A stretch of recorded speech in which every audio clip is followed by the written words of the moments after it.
Hey friends, this is Derrick Broze with the Conscious Resistance Network. Today is Wednesday, September 26, 2018, and we are going to talk about FISA, the Foreign Intelligence Surveillance Act Court, the FISA courts, and what you need to know about this. But first, let me remind you, please do bookmark our work at theconsciousresistance.com where you can get all of our latest content, videos, articles, essays, interviews, etc. If you want to follow us on social media, you can find our videos on BitChute. We are now on BitChute, putting our energy into being a part of this platform, as well as Steemit.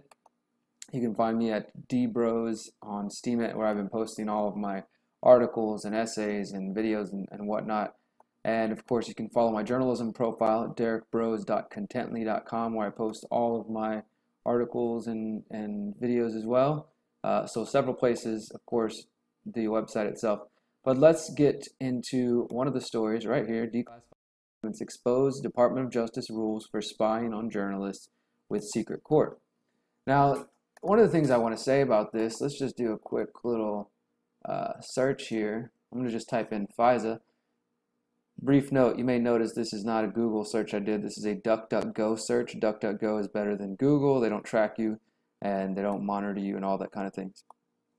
But you search FISA here, and all of the news we're hearing about right in relation to FISA is related to Trump and this declassification of documents. I'm just going to kind of give a brief summary over it, but in the ongoing back and forth over Trump's alleged connections to Russia, Trump is now calling on the federal government to declassify the FISA applications, which led to investigating different people as part of the Trump team, to declassify, let the public see what exactly they say, and what was behind the original documents, right?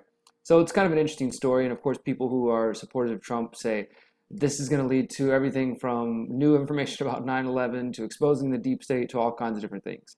Honestly, I think it's more than likely a major distraction. There's probably going to be some minor information there, but I don't think anything majorly revelatory. But I do find it interesting that all of this is going on at the same time as last week this release of documents from the Freedom of the Press Foundation, who had filed a Freedom of Information Act request lawsuit along with the Knight's First Amendment Institute at Columbia University against the Department of Justice, seeking information on the DOJ's process for monitoring journalists using the secretive Foreign Intelligence Surveillance Court, or the FISA courts.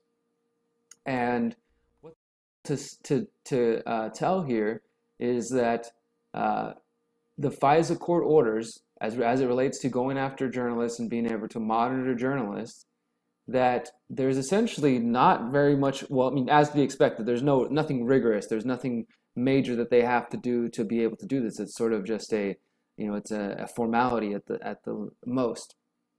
And Trevor Trim, who is the head of this organization, writes, while civil liberties advocates have long suspected secret FISA court orders may be used and abused to conduct surveillance on journalists, the government, to our knowledge, has never acknowledged that they have ever contemplated doing so before the release of these documents today. So this is a major release of documents related to monitoring journalists and how that process works. And for those who are in the dark on this, the FISA courts were created in 1978 as part of the Foreign Intelligence Surveillance Act of 1978 in response to reports produced by the Church Committee in 1975. And you guys may remember that in the 70s, the Senate Committee, Church Committee was tasked with investigating foreign and domestic surveillance operations by the CIA, the NSA, and the FBI. And this is because, you may remember this, these are the revelations that revealed the CIA was spying on activists and journalists and musicians, and the FBI was as well, FBI COINTEL programs, the CIA MKUltra programs, overthrowing of governments. I mean, so much information was released here during the 70s and as part of the Church Committee hearings. And this was going on in that same time. So this led to the creation of FISA courts. Now, again, we see this as kind of an interesting example where something supposedly done for the good of the people, let's create the Foreign Intelligence Surveillance Act to keep surveillance from getting out of control, ends up actually creating a secret court system where the American people are completely in the dark. It's essentially the definition of the deep state. And as I've written before, Trump is protecting this deep state. Right now, he might be saying, this FISA court order should be released, but at the end of the day, he's basically saying that, that he endorses the system. He's not like criticizing the system, the secret court itself, for being a part of the deep state, because I'm sure Trump would use it to his own benefit if and when the time comes.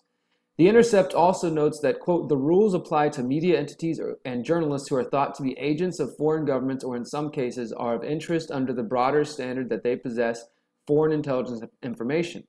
So then there's a professor from Drexel University who told The Intercept that, quote, a probable example would be surveillance of reporters who are working for somewhere like RT, Russia Today, of course, a news outlet funded by the Russian government, and as a consequence, anyone who is talking to reporters for RT. So this would mean journalists like Ben Swan, Lee Ventura, Abby Martin, James Corbett, Rachel Blevins, the Free Thought Project, and myself could be under surveillance for being associated with or having appeared on RT or been guests on their shows and things of that sort. The Freedom of Press Foundation is asking important questions regarding the release of these documents, namely, how many times have FISA court orders been used to target journalists, and how many are currently under a FISA investigation? So, yeah, this is, I think, a bigger FISA story of what's going on right now.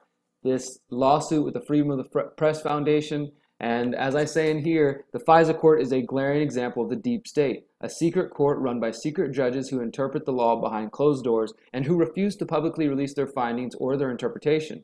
Thus far, the Trump administration has supported the FISA court, specifically the intelligence community's use of Section 702 of FISA, which we long have known has been exploited and used post 9/11 to target activists. In fact, we know because of the Snowden leaks that Section 702 of the FISA Act authorizes two internet surveillance programs known as PRISM and Upstream. PRISM gathers messaging data via Google, Facebook, Microsoft, Apple, and other tech companies, while Upstream taps into the so-called backbone of the internet to gather data on targets. So 702 is just one of many tools that the deep state have, and it's continuing to be used in this way.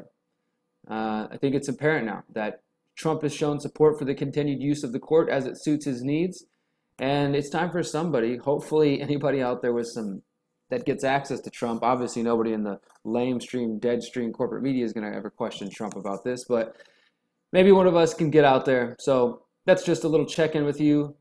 Please share this story. It hasn't been getting much traction. People are distracted these days and very confused about what's going on. Share this with your Trump supporting friends. Share this with anybody who's concerned about the FISA Act, the FISA declassification, and show them this story, and hopefully they can see that this is something rooted in reality, factual information, documented information, not coming from some mysterious source off in the dark or from some sensationalist, but facts, information. Use it as you can. Thank you guys for listening. Remember to subscribe, follow on the Contently page if you want, my journalism page, on Steemit, on BitChute, and of course bookmark theconsciousresistance.com. Support on Patreon if you can. Thank you guys for listening. Remember, you are powerful, you are beautiful, and you are free. Peace.